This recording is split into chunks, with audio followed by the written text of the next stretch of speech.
Hi, this is Cheryl from the Sewing Room channel, and I'm going to demonstrate how to do a really quick little project. This project is also appropriate for children to learn how to sew. It's making this really cute Christmas drink coaster. So let's get started. What you're going to need is one 5-inch square for the top, a 5-inch square for the back, and a 5-inch square of cotton batting.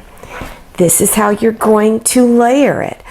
Lay your cotton batting down first, then your square fabric for the top, and make sure it's front side up, then the fabric for the back is front side down. Layer it like that. Then pin it all together, and starting about an inch from this side, come over and stitch in 1/4 inch and stitch down to the corner there. Leave your needle down, lift up that presser foot, turn your coaster and continue down to the next corner. And just keep stitching all the way around and stop right about here. After you've done that, then take a small pair of scissors and cut a little bit of fabric off at each corner. Leave about 1/8 inch. Cut across this way first, then come into the side, and then come into there. Then reach in between the fabric for the front and the fabric for the back and turn it front side out. Then take some pins, fold this opening closed, fold it in 1/4 inch and pin it closed.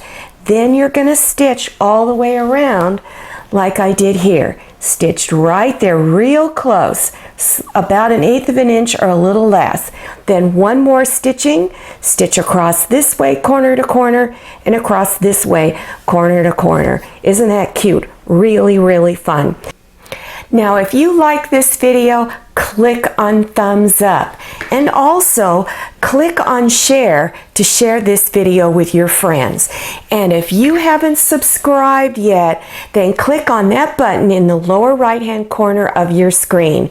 Enter your email address and then click on the little bell so you receive emails about my future videos. I'm Cheryl. Bye for now. See you next time. Happy sewing.